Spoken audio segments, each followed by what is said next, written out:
today, especially Hill staff. I know that even when your bosses are out of town, it's still really crazy in your individual offices, and I appreciate you setting aside some time to come and talk about this very important issue, Sharia finance, or Islamic finance.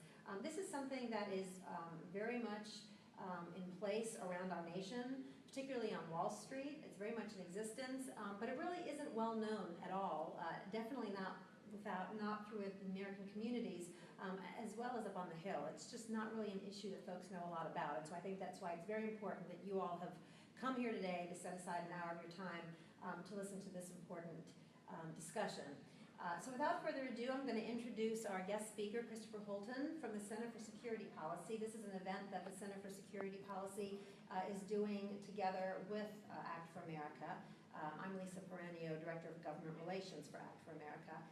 And Chris will be able to really discuss in depth and in detail a lot about this issue. So I'm glad to have him here again today.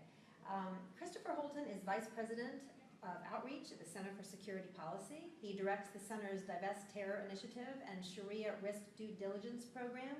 He has been involved in legislation in 20 states to divest taxpayer-supported pension systems from foreign companies that do business with the Islamic Republic of Iran, the Islamic Republic of Sudan, and the Syrian Arab Republic. Since 2008, Chris has been the editor-in-chief of the Sharia Finance Watch blog. In 2005, he was a co-author of War Footing, published by the US Naval Institute Press. Holton's work has also been published by National Review, Human Events, The American Thinker, Family Security Matters, BigPeace, World Tribune, WorldNetDaily, Newsmax, and thehayride.com. Before joining the Center, Chris was president of Blanchard and Company, a $200 million per year investment firm, and editor-in-chief of the Blanchard Economic Research Unit. So without further ado, I give you Christopher Holton of the Center for Security Policy. Thank you. How can something be called Sharia-compliant finance? I mean, after all, Sharia is a code that has been around for 1,000 years almost now.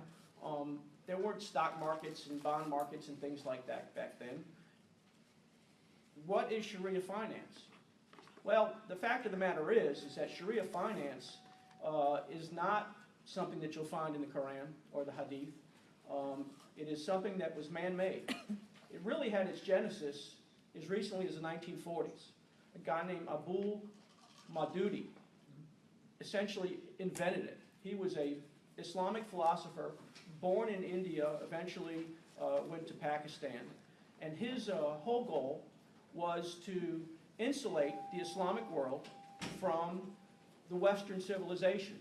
At that time, Western civilization through colonialism was, at least in Maududi's opinion, inflicting itself on the Islamic world.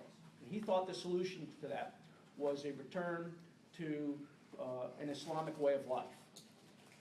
He conceived of the concept of Islamic economics, a concept under which Muslims would do business with each other in an Islamic way to insulate themselves from the economic imperialism, as he called it, of the Western civilization at the time, particularly Britain, also France to a certain extent, and Germany, and other countries that had colonies and interests in the Islamic world.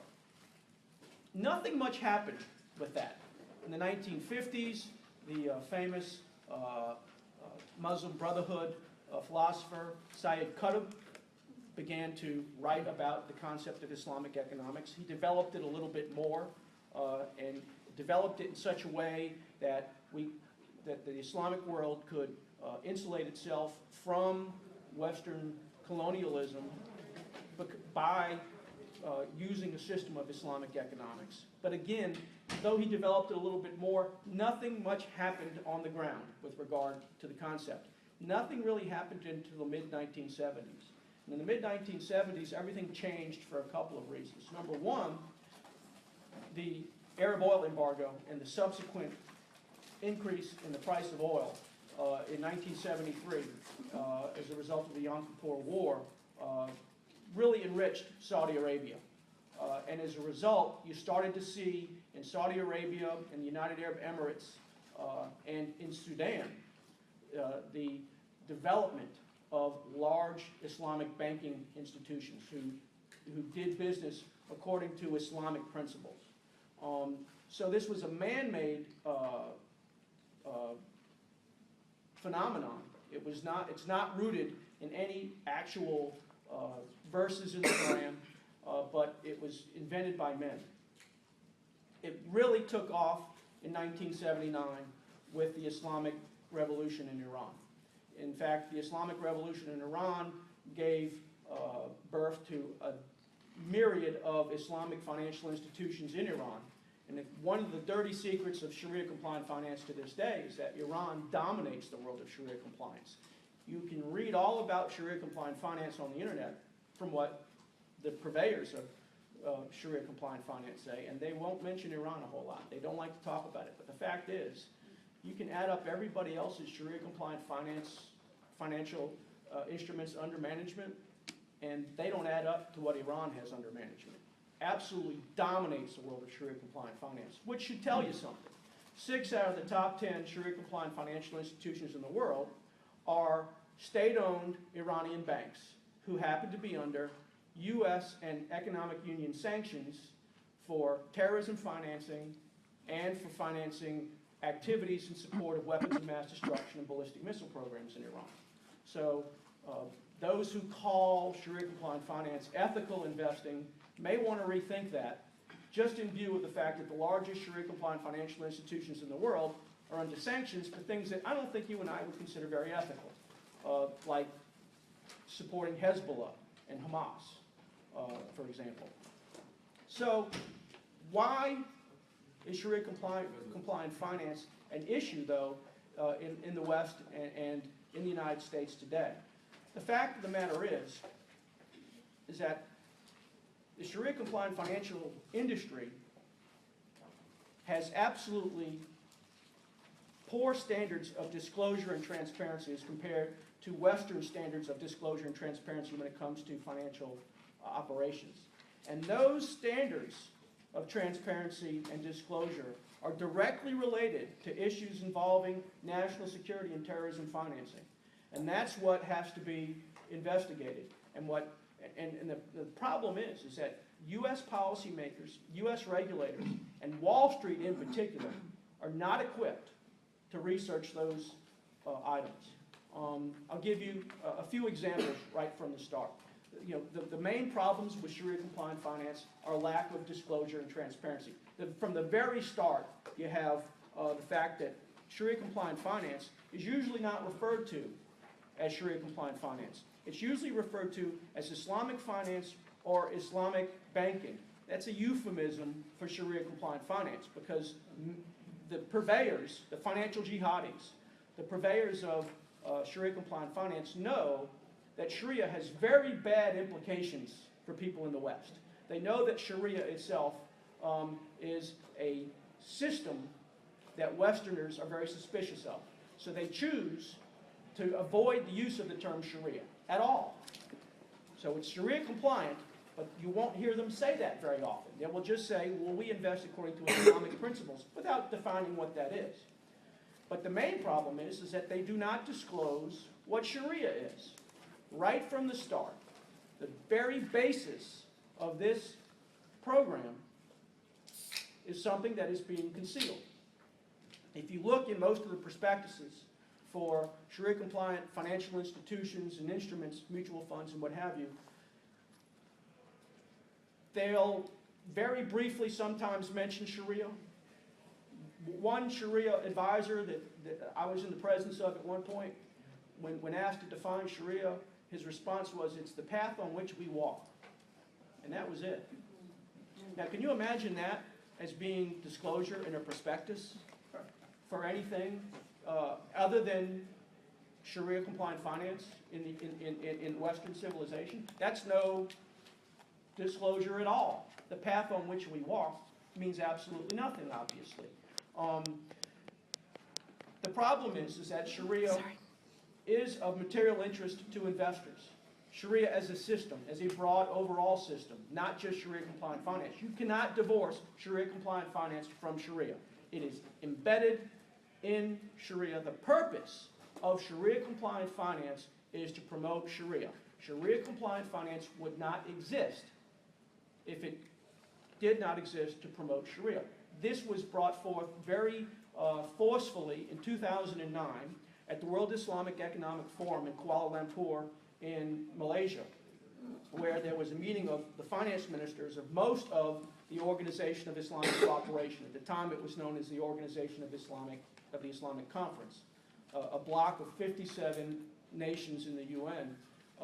Their finance ministers got together in Kuala Lumpur, and at the keynote address from the finance minister from the host nation of Malaysia, he encouraged the Sharia finance industry to keep conducting its dawah operations.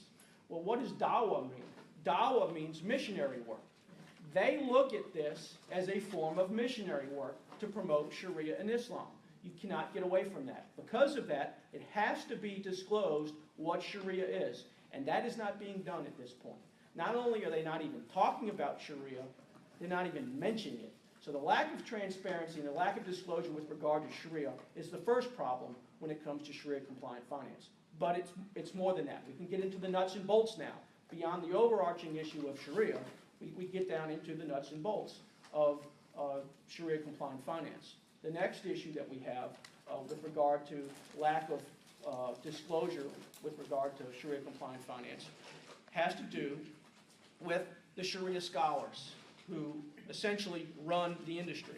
Number one, there are very few of them, so there are lots of conflicts of interest that are built up within the industry and with competing financial institutions. You'll have a Sharia scholar who's on the Sharia advisory board of a financial institution and on the Sharia advisory board of one of their competitor financial institutions, which in most walks of life, that would be considered a conflict of interest that you just wouldn't have.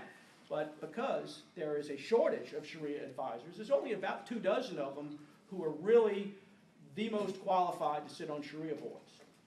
And that's the way it basically works. If you have a Sharia-compliant financial institution or entity or instrument, you set up a Sharia advisory board of usually 3 or more scholars, although in some cases it's just one scholar. And what this guy's job is to do, and they're all guys, there's no women, is to keep the institution or instrument between the Sharia lines. This person gets to decide, you can invest in this, you can't invest in that. There's a lot more to it than just like avoiding interest. A lot of people think that Sharia-compliant finance is just about avoiding interest. And to individual Muslims, that may very well be the case. Somebody might be investing in Sharia-compliant finance to be a pious Muslim.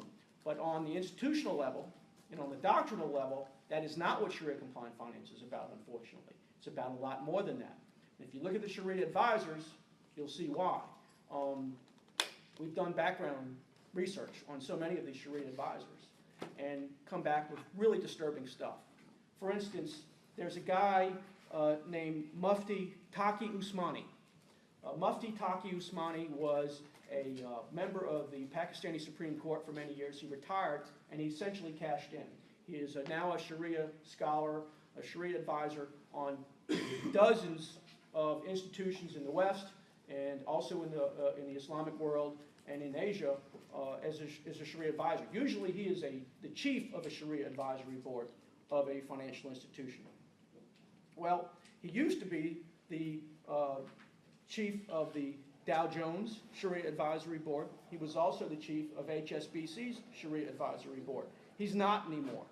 And the reason he's not anymore is because they found out a little bit about the guy's background. Now, they found out about it kicking and screaming. They had to be told about it over and over again. They had to be beaten over the head with it. Investors Business Daily, I think, was finally the straw that broke the camel's back, but there were several publications that revealed that this guy, number one, he came from a madrasa, and he was an officer of the madrasa that gave birth to the Taliban. Yeah, kind of a red flag. He wrote a book called Islam and Modernity, and he wrote another book called What is Christianity? And in those books, you can pull out passages from his writings in which he said that Muslims in the West have a duty to rise up in jihad against their Western neighbors as soon as they're strong enough to do so. Lots of stuff like that. He has written fatwas declaring whole sects of Islam to be apostates, resulting in what amounts to genocide of those sects of Islam within Pakistan. He's an evil man. Once this was revealed, HSBC and Dow Jones removed them from their Sharia advisory boards. But keep in mind, he was the chief of their Sharia advisory boards. This stuff wasn't that hard to find out. They could have found this stuff out if they'd done any due diligence on this guy. All right? Now, when HSBC got rid of him, who do you think they replaced him with? His son. So here we have a case where you've got a really creepy guy with ties to jihadists controlling money on a major financial institution in the West. And he's still on the board of dozens of these institutions. He's also the chief Sharia advisor to the Accounting and Auditing Standards Organization for the entire Sharia-compliant financial industry. He is perhaps the most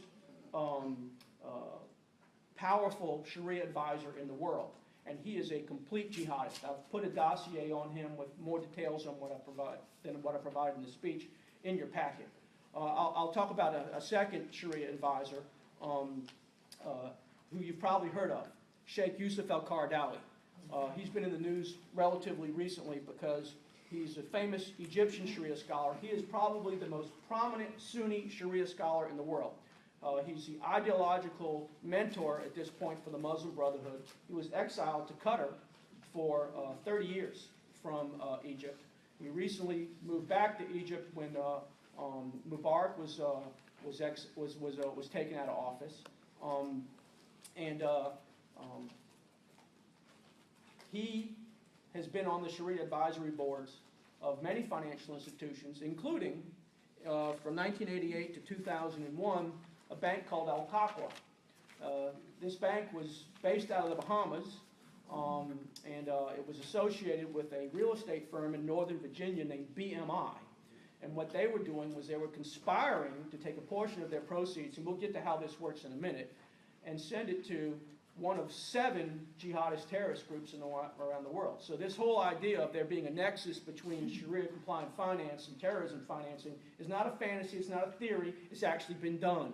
It's been done in several cases, and this is one of them, and it happened in the United States, because it involved a real estate firm in northern New Jersey. Bank Al Taqwa and BMI were shut down by the U.S. Treasury Department, and of course the chief of their Sharia advisory board was this guy, Sheikh Yusuf al-Qaradawi. He's also the Sharia advisor, chief of the Sharia advisory board for Qatar Islamic Bank and Qatar International Islamic Bank. If you look at those two banks, those are the 2 largest Islamic banks outside of Iran in the world. And this guy's the Sharia advisor to him. He is forbidden from entering the United States and Great Britain due to his ties to terrorism. He has written that suicide bombing against civilian targets in Israel is acceptable. He has called on all Muslims to support Hezbollah. He has stated that wife beating is absolutely permitted under Islam, but you're not allowed to beat your wife if she enjoys it. He has endorsed female genital mutilation, which is euphemistically referred to as female circumcision. This guy is perhaps one of the most prominent Sharia advisors in the financial world. He's getting kind of old. He was a pioneer, though. When it was getting started, it could not have happened without Sheikh Qaradawi's help. So these are the kinds of people that we have sitting on the Sharia advisory boards of these Sharia financial institutions. In many cases, if you look at the prospectuses of these Sharia financial institutions, they don't even mention that they have a Sharia advisory board. And if they do, they don't name them. And in some cases, they might name them. In some cases, they might not. This is something that needs to be disclosed. And in fact, it needs to be researched. The fact that somebody like Usmani could penetrate HSBC and Dow Jones, and only through public humiliation, get kicked off of those boards, and then, of course, replaced by his son, which got to be one of the most cynical moves by a financial institution that I can ever recall. That's something that needs to be looked at by regulators and policymakers. Because of the next phenomenon, which is, to me, the big problem when it comes to Sharia-compliant finance. Under Sharia-compliant finance, 2.5% or 1/40th of the assets of the financial instrument have to be donated each year to zakat. Now, zakat is one of the 5 pillars of Islam. It is a system where, similar to tithing in other religions, it's ostensibly to eliminate poverty in Islam, and that's a good thing. The problem is if you look at the Sharia law texts, if you look at the actual Sharia law authorities, there are 8 acceptable destinations for zakat. Number 7 is listed as those fighting in the way of Allah. And then if you look at the definition of those fighting in the way of Allah, that is defined as those who are engaged in Islamic military operations for which there is no payroll on the army, on an army roster. In other words, irregular warfare. They are to be given the zakat even if they're wealthy. And these are codes that were written 600 or 700 years ago, but I mean they could have been written about Osama bin Laden 20 years ago. And then it goes on to say that families of those who are fighting the way of Allah are to be supported as well with the zakat. In other words, if you're a suicide bomber and you blow up a cafe in Tel Aviv, your family gets taken care of by rich Saudis or Saddam Hussein, which is what was going on throughout the 1990s. That is the system of zakat as defined by Sharia law. Now, 2.5% of the proceeds from Sharia-compliant financial institutions go to zakat. That is very often not disclosed. In cases where it is disclosed, they will immediately say something about it is donated to Islamic charities and leave it at that. They won't name the charities. They won't talk about the activities of the charities. And now here's the problem with that. No fewer than 80 Islamic charities have been identified by the US Treasury Department or by British authorities or by the United Nations as funding jihad. 80. That's not a small number. And the reason that so many Islamic charities fund jihad is because Sharia law mandates that they do so. It is one of the 8 destinations for zakat. This is not something that they think is wrong. So very many of these charities are involved in funding jihad. We saw it in Bank El Taqwa with Sheikh Qaradawi. It was absolutely happening with Bank El Taqwa, and it was shut down because of that. Now, more recently, our friend Sheikh Qaradawi was named the head of a charity based out of Saudi Arabia called the Union of Good. The Union of Good is kind of like a United Way for Islamic charities. Depending on whose numbers you use, it's either 53 or 56 or 57 charities under the Union of Good, okay? Now, the Union of Good has been designated a terrorist entity by the US Treasury Department because Qaradawi takes money from the Union of Good and he sends it to Hamas. I mean, that's something that's US government policy already. Now, remember, this guy who's the head of this charity is also the chief Sharia advisor to these big Islamic financial institutions. It's not hard to connect these dots. There's also 27 other charities that have been designated by the US Treasury as terrorist entities, including the 3 largest Muslim charities in the United States, the last one being the Holy Land Foundation, which of course the officers of the Holy Land Foundation were convicted on all counts for material-supported terrorism because they were sending money to Hamas from right here in the United States. So we have a situation where there is no disclosure. You can't find any information on zakat and the charities that this money goes to in any of the publications from these Islamic financial institutions. And I'm here to tell you that Wall Street, they don't want to fund terrorism, that's for sure. But they're so eager to win back some of the petrodollars that we've sent overseas that they're willing to take them at their word. You know, do these charities support terrorism?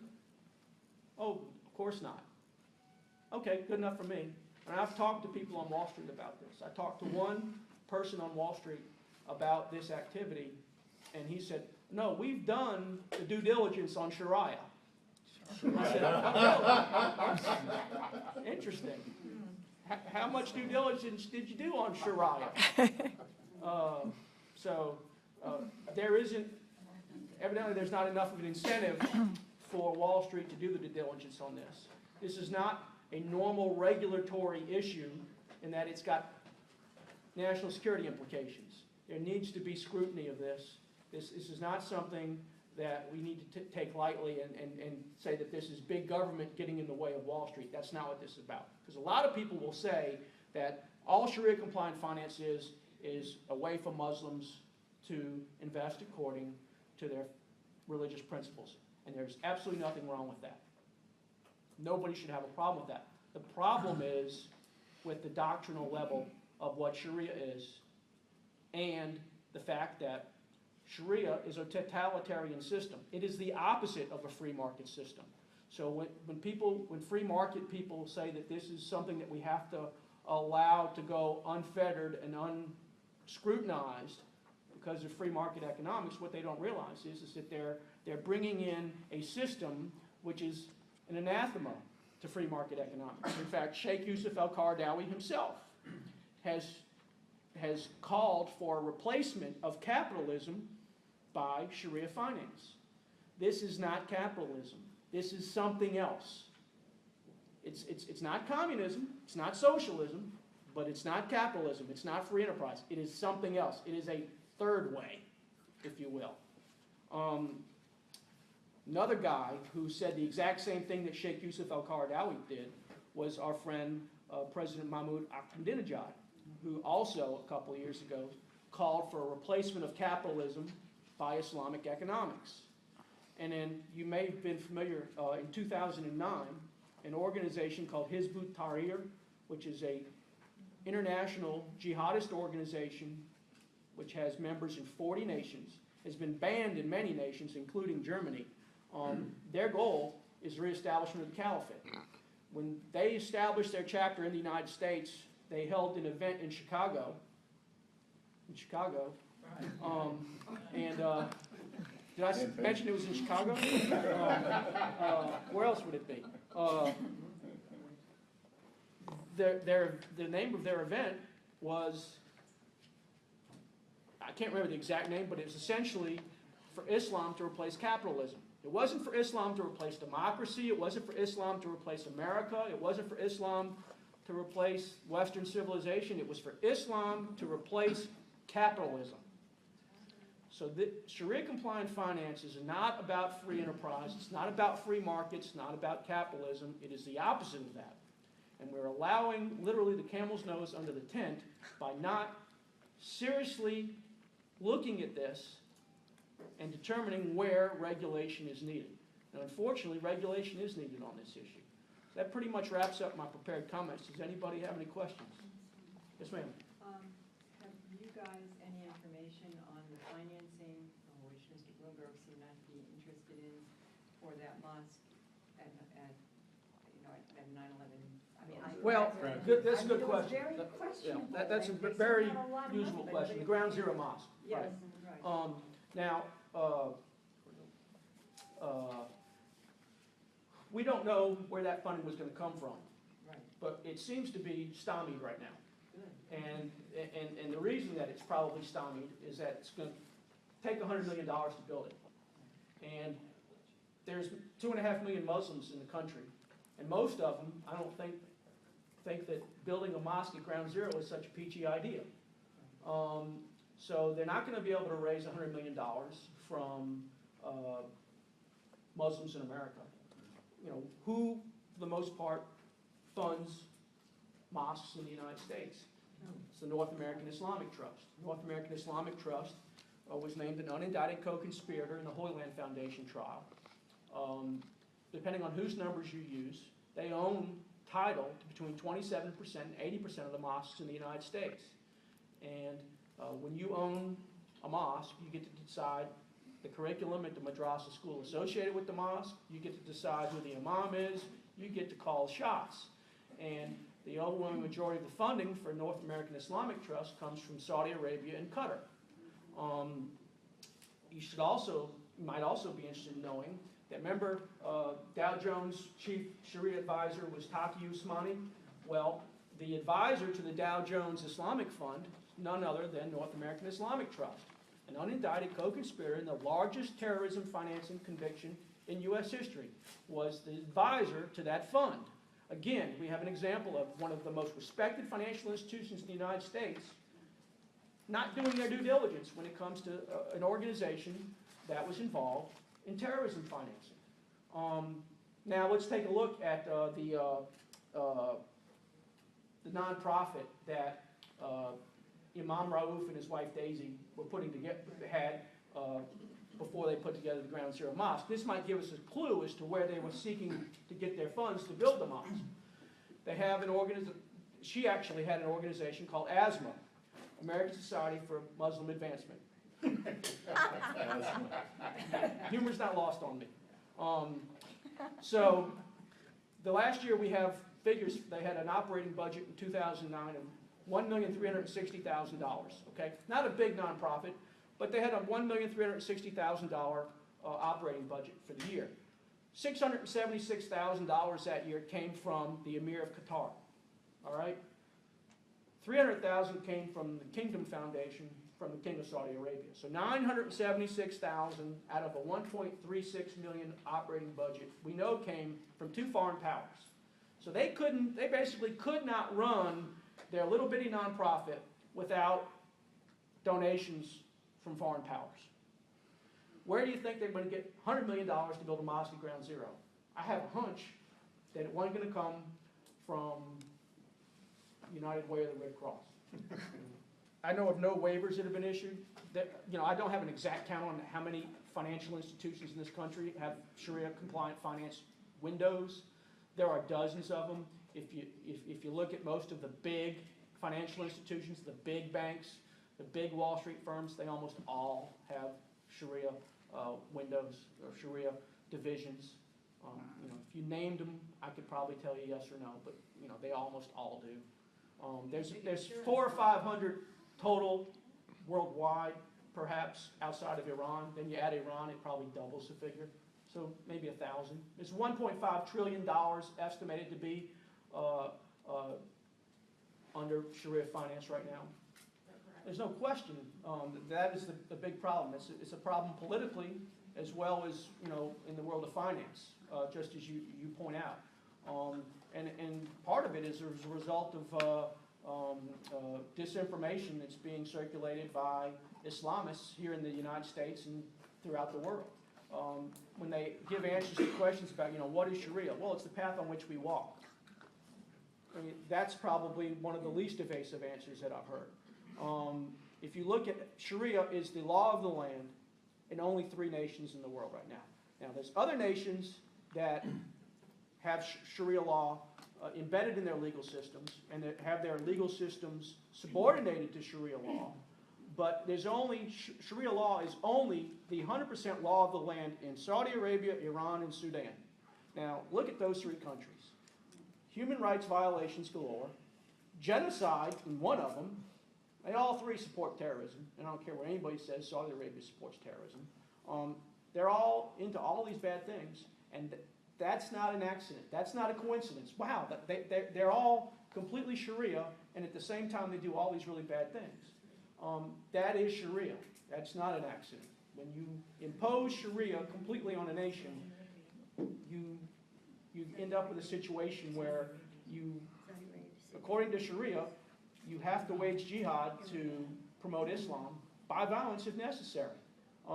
And yes, ignorance of Sharia is a problem. The problem that I see on Wall Street is that it is blissful ignorance. It's like, I'm making money hand over fist. Don't tell me about all that stuff. I don't want to know. Just tell me you're not funding terrorism. And if they can be convinced that they're not funding terrorism, they're cool with it. Problem is that they're not in a position to know for sure. Does that answer your question? Yes, sir. Chris, the article by Jean Kirkpatrick from 1989 on how the PLO was legitimized through the UN would be most instructive, because you see the whole process of covering up and of excusing terrorist organizations. And it isn't counted as terrorism if you're doing it against oppressive colonial power, which would be US, Israel, Britain, you name it. In some cases, India. And that's justified exactly the raid right. on Mumbai. That's exactly a good point, and I think it's part of the problem that she mentioned, was that Wall Street will try to make sure that there's no terrorism funding going on, and an Islamist can look back at somebody from Wall Street with a straight face and say, no, we're not funding terrorism, because they don't consider whatever they're funding to be terrorist. I mean, they don't consider Hezbollah to be a terrorist organization. So they can fund Hezbollah with a straight face, according to their philosophy, that's not funding terrorism. Yes, sir. Chris, clarify something about zakat. The portion that must go to zakat then is segmented among 8 different categories. Is that correct? Or is it depends on determined- which school of Sharia you're talking about, but in some schools it has to be divided between all 8. In other schools you can divide it how you want between the 8. And is it that imam or that Sharia compliant advisor who makes that Yes, determination? and that's something I failed to mention. I appreciate you pointing that out. So just to finish, assuming, well, knowing that a large of the American financial institutions, the large banks, Bank of America, Goldman, Wells Fargo, and others,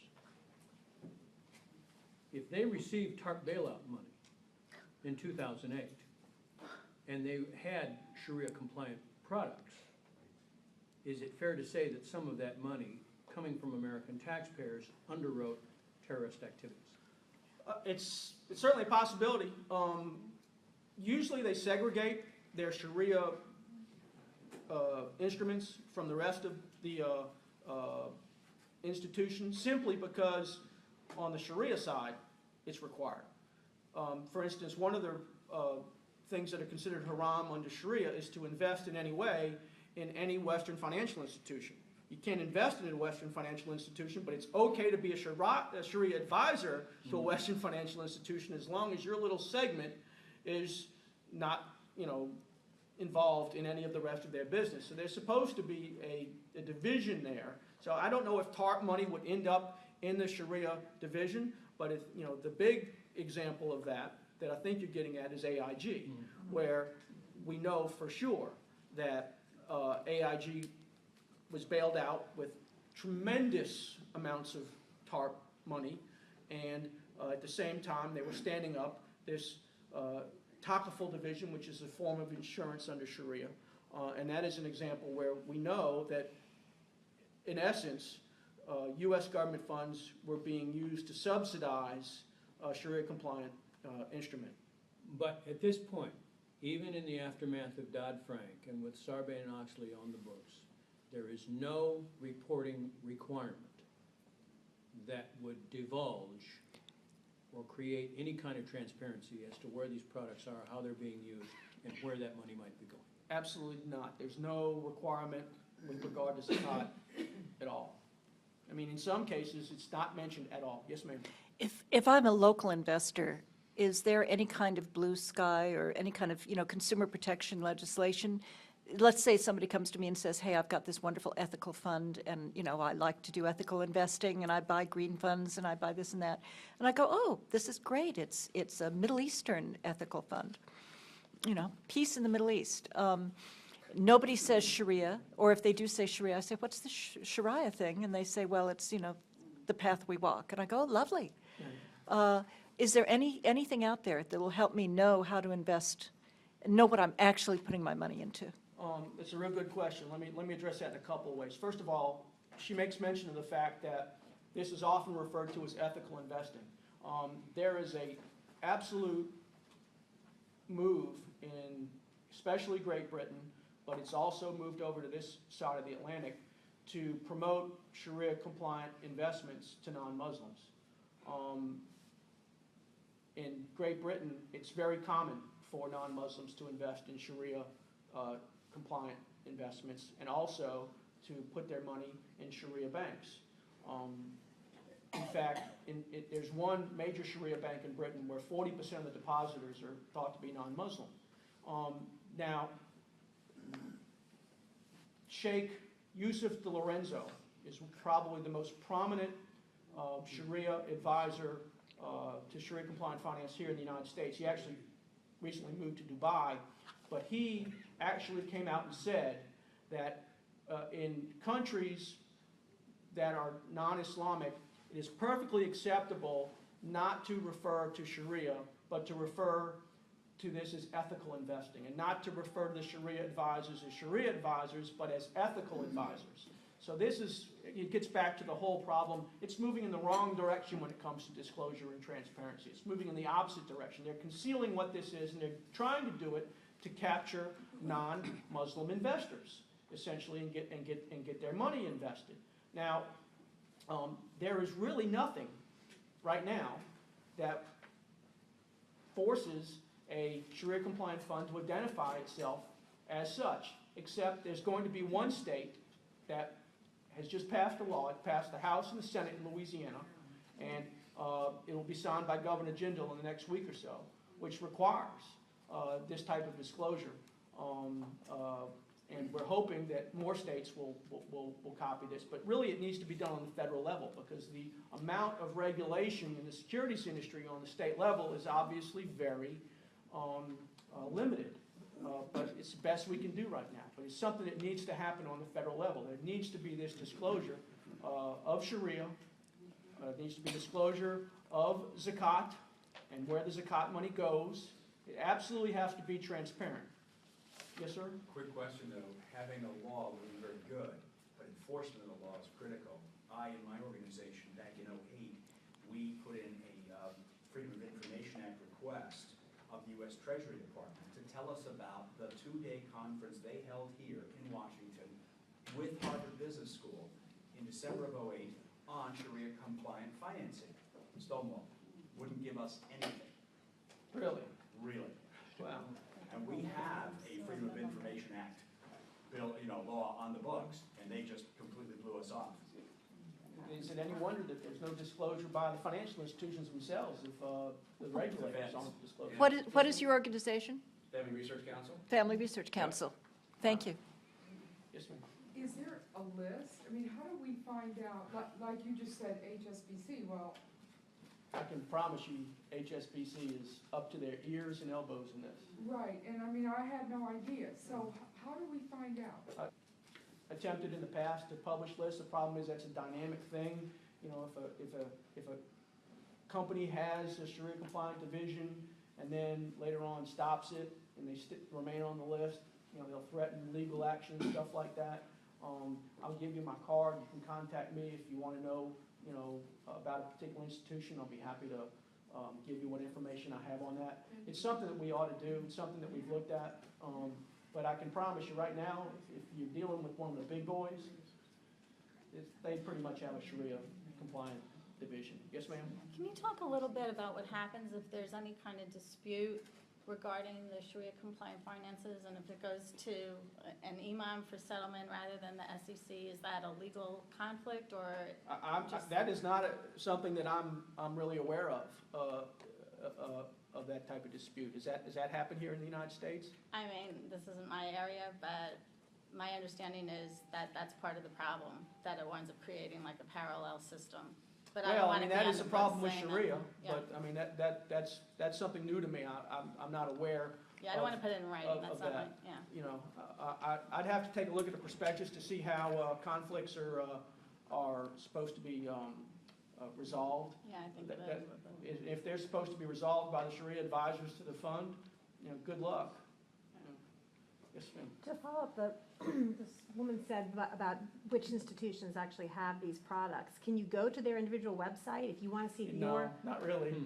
You know, you can to some extent, but there are some that have Sharia divisions overseas, but you go to their website in the United States and you try to do a search to see if they have an Islamic division or something like that, it won't appear, but it doesn't necessarily mean that they don't do it. They just don't like to talk about it. So when you, for example, I get documents for board meetings so that I can vote for board of directors and so forth. Are there ways on those forms, on those bios, to determine this kind of information? On the bios for, Well, let's just say Metropolitan, because I just got one. oh, you mean Metropolitan Life? Right. Okay. So, you Probably vote not for going to have a these problem with board members. Metropolitan Life. I'll tell you why.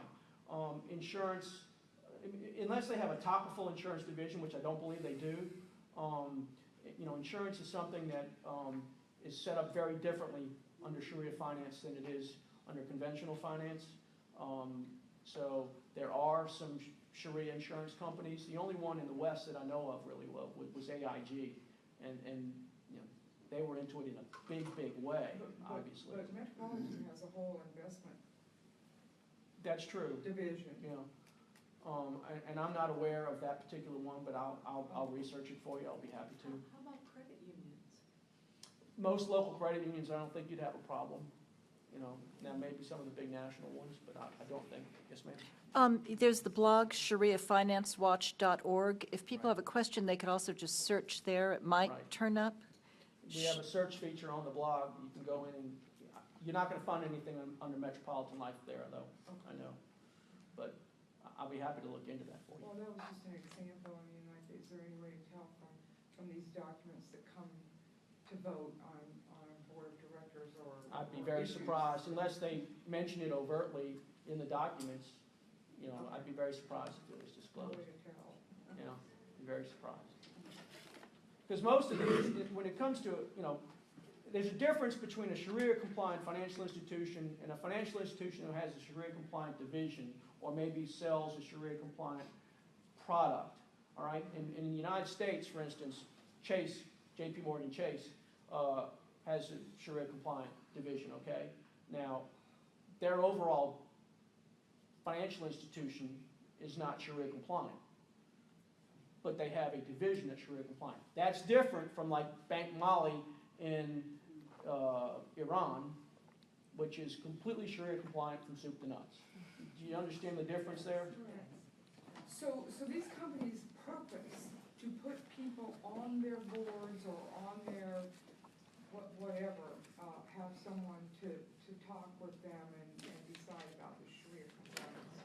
Well, the Sharia Advisory Board, it's more than just talk to them. I mean, the Sharia advisors make the decisions. They make the decisions on whether you can invest in something or not, and they make decisions on where the zakat money goes. Incidentally, there's another aspect of that I failed to mention. It's called purification. It's related to zakat, but it's perhaps even greater moral hazard.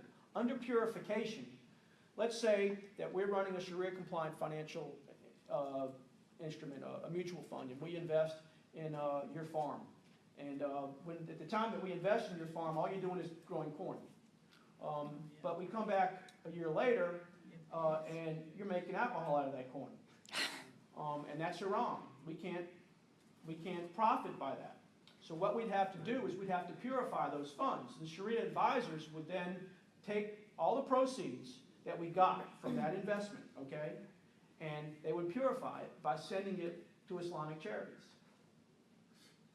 And so, you know, I mean, you can see where if you wanted to send money to an Islamic charity that was supporting Jihad, for instance, you know, the first thing you do is you go find a pig farm, invest in it, and then come back a year later and say, oh, look what I've done.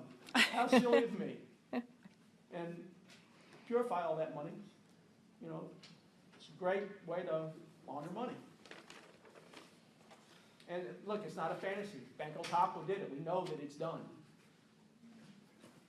There's breaking news in Bangladesh. A Sharia advisor to one of the banks there was just arrested for taking part in an attack on a police station. That'll go up on the blog later today. I mean, he's not a major Sharia advisor. I'm not going to say he's one of the top 24, but I mean, he's a Sharia advisor to a bank there.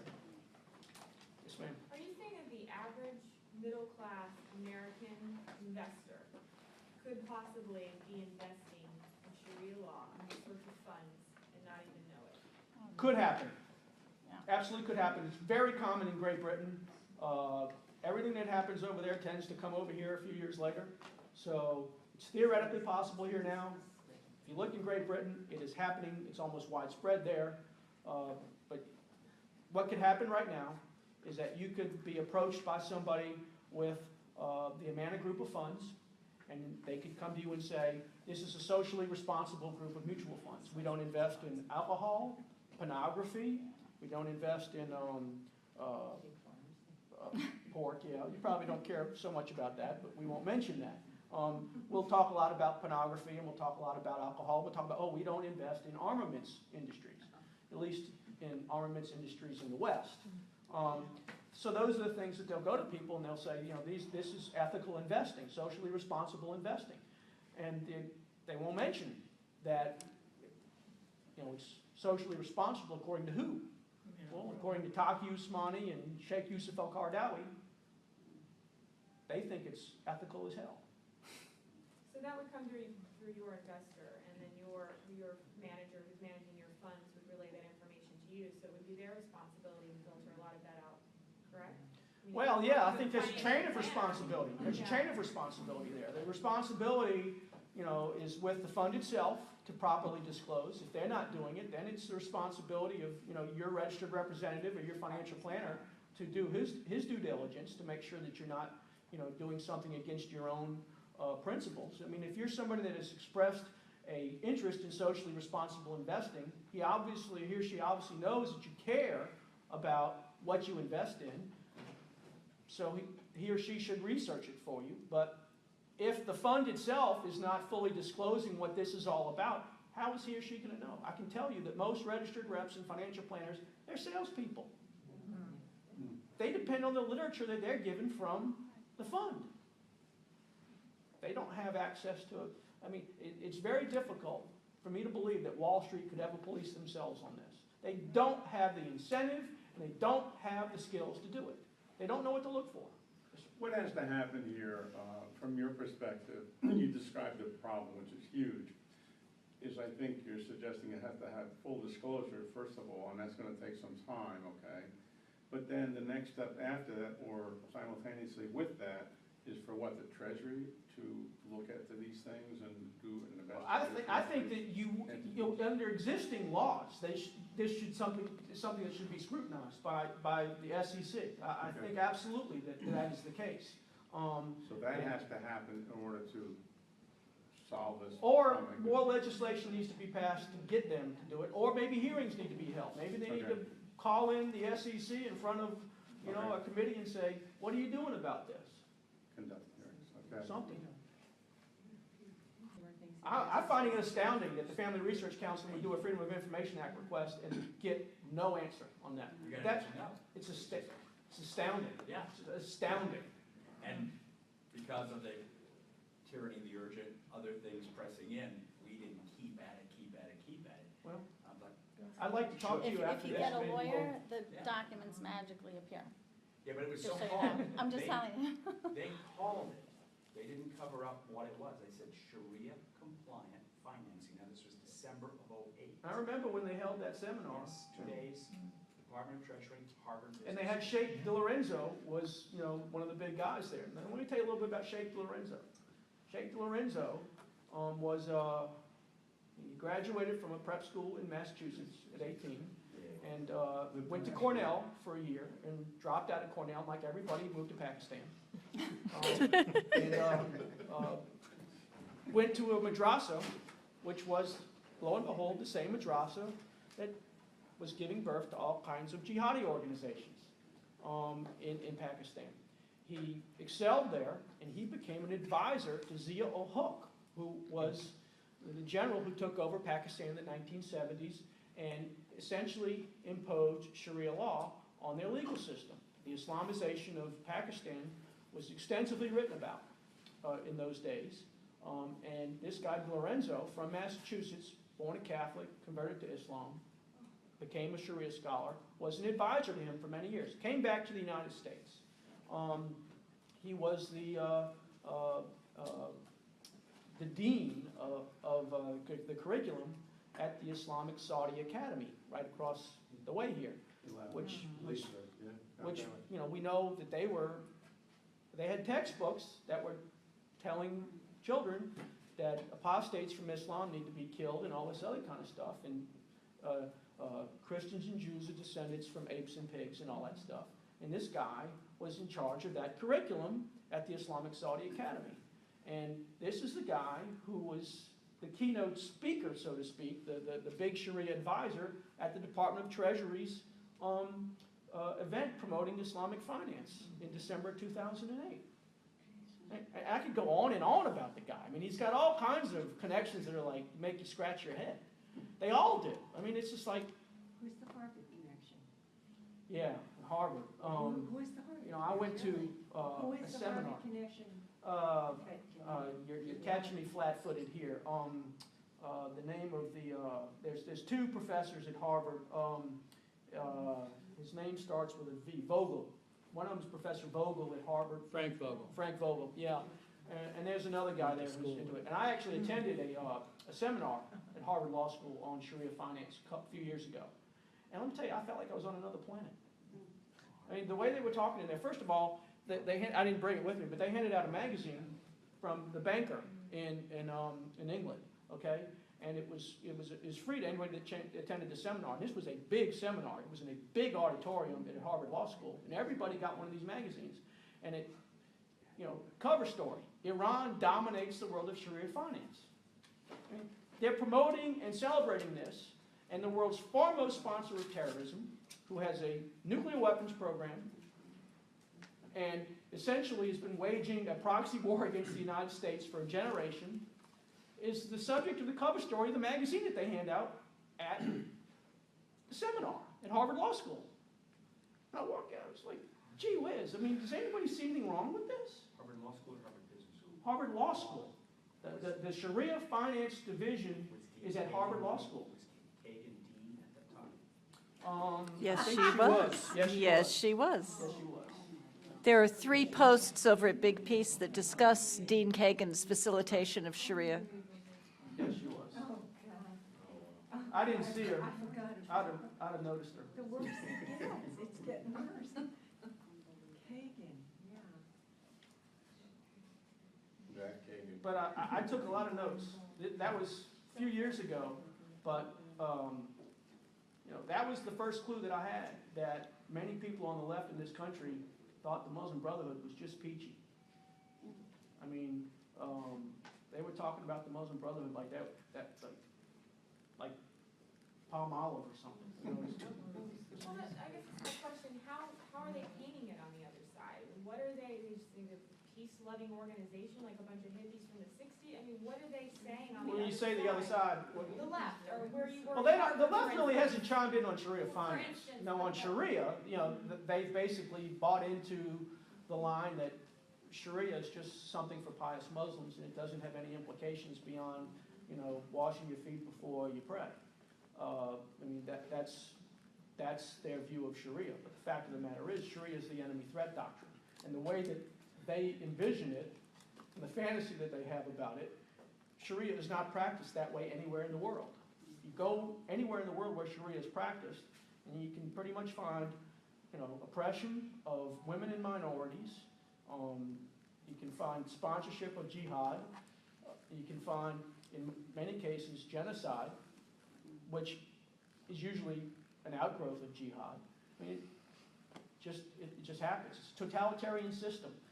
And totalitarian systems tend to be aggressive and violent. Sharia is, inherently. Yes, sir. Could you just quickly tie in Sukuk and sovereign wealth funds into how they fit under the arc of Sharia finance? That's another good question. All right, Sukuk is something called an Islamic bond. The Sharia finance community wanted to tap into the debt markets, but they can't, because they can't either give or receive interest. So they've invented something that they call an Islamic bond, which is the proper name for it is a Sukuk. It's not a bond at all. It's a partnership system in which, frankly, it's convoluted. They've created this financial instrument which pays out money, but they don't call it interest. They call it something else. And you're starting to see many Islamic nations, especially from the Persian Gulf region, issue sukuk, and you're also starting to see them to pressure Western nations and non-Islamic nations to issue sukuk as their sovereign wealth. And this plays both ways. Number one, when they offer money to a country like Korea or the Philippines, and this has happened in both cases, what they basically said is, we've got all this money, and we would be happy to invest in your national debt interests, but it has to be Sharia compliant. So it is a form of Islamic imperialism. You can go ahead and issue, national bonds, but you're not going to get our wealth unless it's Sharia compliant. So you must comply with our law in order to do it. And you're starting to see, Russia has issued a sukuk. Korea is probably reluctantly going to issue a sukuk. Philippines have issued a sukuk. You're starting to see it more and more around the world. You're going to see it in Western Europe very soon. You're going to see these nations issue sukuk. It's all about getting us to play by their rules. Remember, the purpose of Sharia-compliant finance is to promote Sharia. Several years ago, the Archbishop of Canterbury mentioned that the incorporation of Sharia law into some of British common law was inevitable. And then the Prime Minister of Britain, right after he said that, said, yeah, we've already accommodated Sharia finance after all, and it hasn't done us any harm. This is a Trojan horse. It's a means of getting us to play by their rules and getting us comfortable with Sharia so that next thing they can do is move in with family law. And then little by little over time, get us to where we're desensitized to it, to where we don't even care anymore. Yes, sir? Is there any debt held in the Americas under sukuk? Or held? Yeah, General Electric Capital Corporation has issued a sukuk. There are several sukuk that have been issued from the United States. Not the U.S. Treasury yet, thankfully. I say yet. But you can be sure that we will be under pressure to issue a U.S. Treasury sukuk because our counterparts in the Persian Gulf region will pressure us to make sure that our debt is Sharia compliant. And the whole issue of sovereign wealth funds. The Emir of Qatar is probably the biggest one when it comes to this. He's got a huge amount of wealth that he's garnered from oil and natural gas in Qatar, and he goes around and invests that sovereign wealth, but in the process of investing, they put conditions on it. And usually those conditions have to do with Sharia. So it is a foil with which they are able to impose Sharia on the rest of the world. In a way, if you want our money, if you want us to invest with you, just make sure that you're Sharia compliant. And then I have not seen any reports on that, but that doesn't mean it's not happening. I would imagine, given the close ties between Venezuela and Iran, that is probably happening there at some point. And then Brazil has ties to the Middle East. I wouldn't doubt that it would happen there, just off the top of my head. I don't know of any of these countries that have issued a sukuk or anything like that. I don't. But in the tri-border region of South America, where there's a heavy Middle Eastern expatriate population, my guess is that there probably is a presence for Sharia financial institutions down there. Yes, sir? A Sharia-compliant mortgage for a Muslim in this country that says he wants to get a Sharia-compliant mortgage, how does that differ specifically from a conventional mortgage? It's a real good question. It's called muaraba, okay? How does it differ? Well, I can tell you the convoluted way, but basically what it is this. They will advertise that as interest-free mortgages. And that is incredibly unethical because it's not interest-free. It's just you don't pay interest. You pay fees and charges, which, coincidentally enough, fluctuate almost in lockstep with prevailing interest rates. Except the other difference between a Sharia-compliant mortgage and a conventional mortgage is that almost across the board, the charges and fees associated with a Sharia-compliant mortgage are greater than the interest charge would be on a conventional mortgage. And then they advertise them as interest-free. And they do that, make no mistake about it, they advertise them as interest-free to try to get non-Muslims to buy, to sign up for Is them. it difficult if I wanted to go buy that house over there and it had a mortgage on it, and there was a Muslim-owned, Sharia-compliant financial institution, would it be easy for me to buy that house, or would it be easier for a Muslim to buy that house? I mean, are there restrictions? Do they try and keep that? I think you could probably do it. If you approached them and say, I want to have one of They these. don't care. One of their goals is to have non-Muslims abide by Sharia law. And the purpose of this is to promote Sharia. So if you want to have a mortgage according to Sharia law, they're happy for you to do Are that. they more sympathetic or more willing to deal with people who are going to buy their mortgage? I think you would say that's what you're saying, I don't but know. if I don't I don't want know. to, if I don't. Having never been in that position, I don't know. I don't know if you'd be treated nice or not. I would imagine you would be, though. Okay. If you just went in there and say, I hear this Do is a they much better way. discriminate against those people who are non-Muslims? I think probably, unfortunately, just the opposite. Yeah. Yes, ma'am. Getting back to the General Electric Sukuk bond, can you Right. say that a portion of that money then, through General Electric, as provided General Electric, goes to furthering the No cause question. of This is Allah? one of the cases where something is disclosed in the prospectus. I have a copy of the prospectus, and they do actually acknowledge in the prospectus that a portion of the proceeds does get donated to Islamic charities. They leave it at that. That's the extent of the disclosure. And to me, that amount of disclosure right there is enough to draw my interest, because it's like, all right, which Islamic charities? Exactly. And what do you know about these Islamic charities? Because if you ask the folks at GE, my guess is they don't know anything. Nope. Yes, sir. Do you have a copy of that prospectus? I do have a copy of the prospectus. I'd be happy to share it with you. If you get my card, I will be happy to send it to you. Fantastic. Yes, Would sir. it be fair to actually say that these are different forms of fundraising for Jihad? Well, yeah. Incidentally, sir, that Sukuk is not offered for sale in the United States, all right? It's a General Electric Capital Corporation offering, but it's not something that they're offered here in the United States. It's not regulated by the SEC, okay? So I guess they realized that they may have a problem offering that here in the United States, and they chose not to. I'm sorry, say it? Material support. Material support for terrorism, no question. Any other questions? Thank you very much for coming. Appreciate it.